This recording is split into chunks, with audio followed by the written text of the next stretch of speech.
To set up some debris tests, we're going to create a simplified RBD sim because it might be a little bit overwhelming to run these initial debris setups on the entire building. It'll be a little bit harder to see what's going on if you try to run it on this whole massive skyscraper, whereas a smaller example will make it much easier to understand and see what's happening.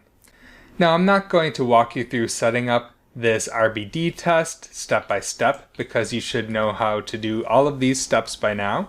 We're just creating a box about 10 by 10 by 0.4 for this wall here, creating some cutters and doing a quick shatter on that. And then I'm packing it up, giving it a little bit of initial velocity and initial rotational velocity, and promoting that name attribute down to points. And then for our DOPNet, there's nothing special going on here. It's just the RBD packed object with inherit velocity turned on and a ground plane and gravity, and that's it. Now, after setting up that initial RBD sim, you should have something like this. And this will work well to do some test debris setups. Now, the first type of debris we're going to set up is RBD-based debris, which is better than particle debris because it takes into account the real shapes of those debris pieces and gives you better collisions and generally more interesting behavior. Now, setting up the source of that RBD debris is actually going to be more or less the same process for particulate debris, and we're going to start by unpacking our rigid body geometry, and then I'll drop in a blast to isolate the inside faces. So select that inside group and flip it to delete non-selected. So we have just those inside faces now. And we're going to want our debris pieces to inherit this velocity from the RBD sim. And if you middle mouse on that RBD null, you can see we have V and W available. So on this unpack, if you transfer the velocity down to the polys, and then turn on that velocity visualization, you can see those values reflected here. Now, you can use these velocities for your debris emission, but I have seen some cases where this velocity isn't quite right, and it'll often be more exact if you add a trail SOP after you unpack your geom, and then flip that trail SOP to compute velocity. And because this will be comparing each point's position to the previous frame, it's going to be a bit more accurate than what the RBD sim is reporting. So I pretty much always add this, but if you're working on a really large simulation and it's pretty slow to trail and compute those velocities, you could consider skipping that. Now I'll turn off that visualization and add a scatter SOP and connect the trail to that. And I'll turn off force total count so we can just use our density scale to control the amount of debris emission.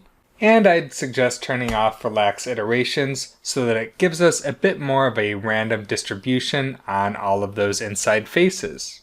Now, if we scrub through the timeline, you can see we actually have a constant set of points that are perfectly following our input geometry. It almost looks like those scatter points are attached. But if we're emitting debris from these inside pieces, we don't want those debris pieces to always come from the exact same points on our fracture. So in this global seed, I'll add the frame number so that it's different on every single frame, and that'll give us a bit more of an organic emission. And I'm also going to ramp down the amount of debris emission over the first 10 frames or so. So in this density scale, I'll multiply this by a fit function based on the current frame. So I'll say 10 times the fit expression with frame as the input, and we'll ramp that down from 985 to 1010. And I'll give that a multiplier of 2 at the start and 0 at the end of that frame range. So if we rewind that sim and scrub through it, you can see we're starting out emitting 2,000 pieces, and that gradually reduces to nothing after frame 1010.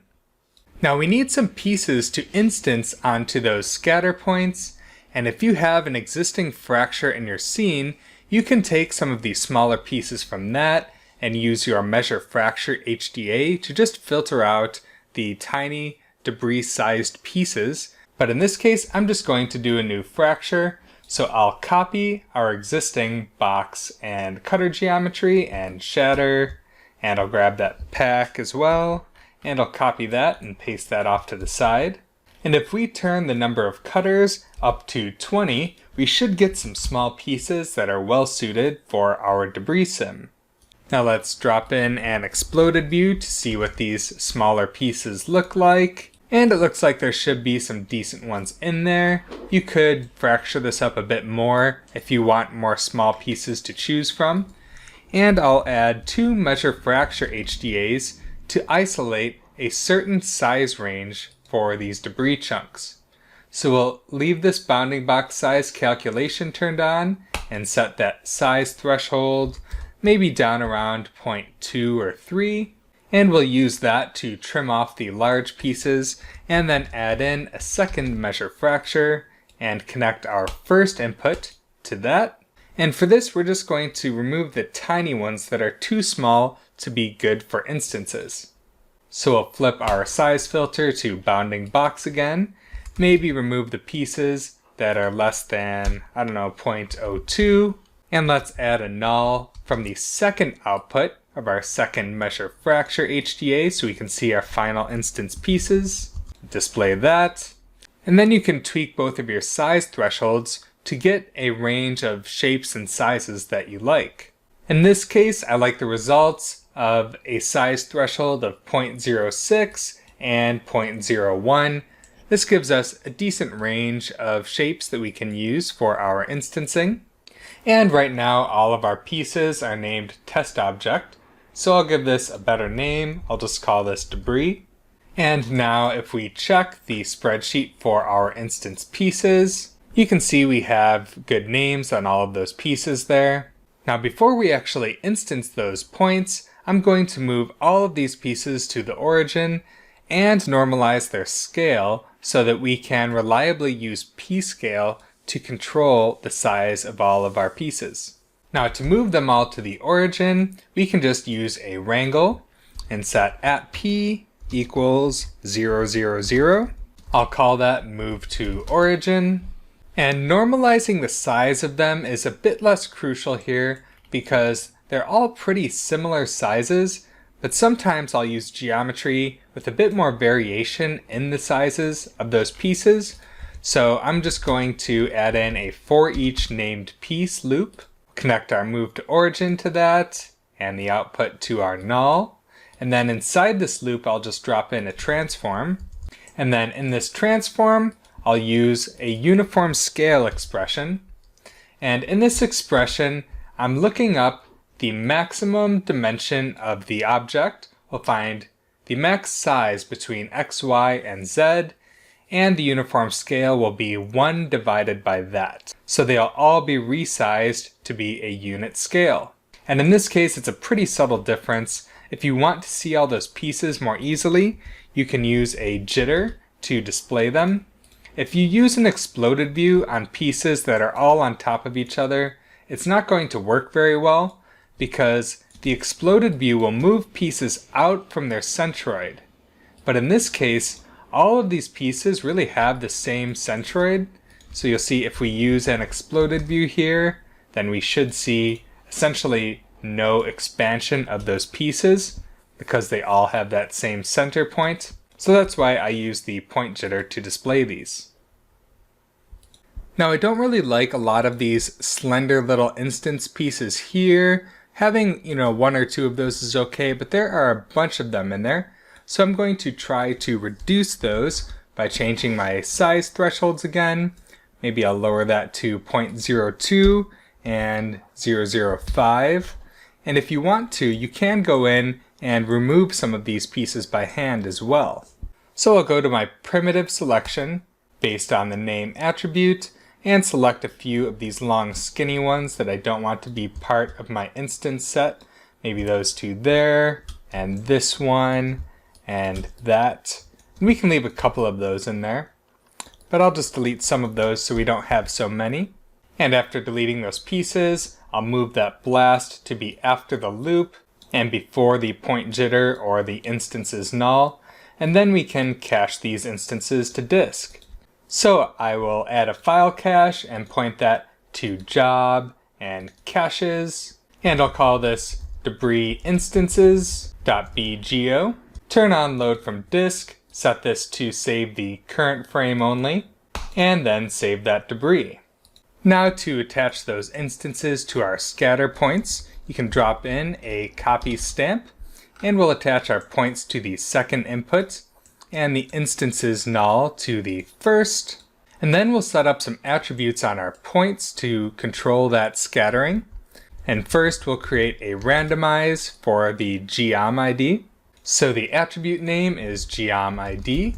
The distribution will be uniform discrete. And we'll change the dimensions to 1 because we don't want a vector for this geometry ID.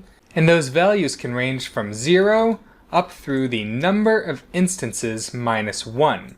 So for the max value on this randomize, we'll use the endpoints function, and we'll point that to ... instances, and then we'll subtract 1 from that. Because if we have 20 instances, we want these values to range from 0 through 19. In this case, we have a max value of 29 because there are 30 instances in our cache.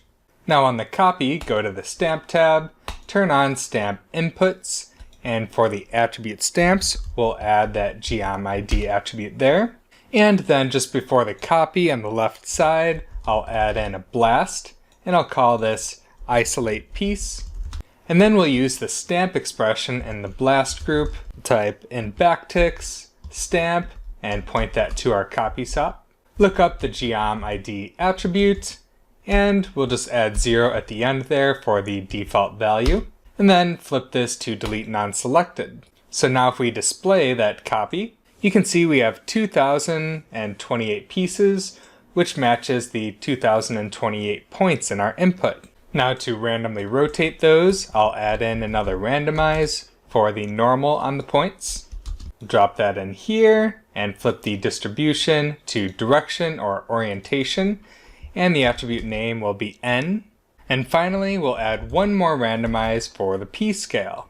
Now all these pieces are pretty big, so we'll have to go a bit smaller with these piece scale values. And for the scale, I like to use the custom ramp distribution. Change that attribute name to piece scale. We'll turn on fit value 0 and set that to, we'll try 0.1 to start, and fit value 1, we'll try 0.5. And then we can expand this ramp UI with that button there. That makes it a little bit easier to edit this. And I like to set this up with mostly smaller values with just a spike in sizes at the end of that range. Typically you want most of your pieces to be on the smaller side and just a handful of larger ones. I'm also going to change these slopes to be linear, which is just an optional step. And I will add a null after the copy so that we can see the pieces more clearly without that point display there. And now we're not getting our velocities on these scattered pieces, so if you go to that copy SOP and go to the attribute tab, we can turn on use template point attributes. And by default, that's going to copy over pretty much everything that we've set on the points, but we don't need all of that stuff. So you can erase everything that's in this set field here and just leave V and the add attributes there. So V will be the only attribute that we're picking up. Now you might not want to use those velocity values exactly as they are on those RBD pieces.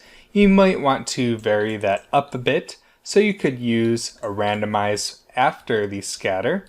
And actually this could be before or after the scatter, since the copy SOP is explicitly grabbing all of those velocity values from the points. So just to keep this consistent, we'll just drop this over there as well.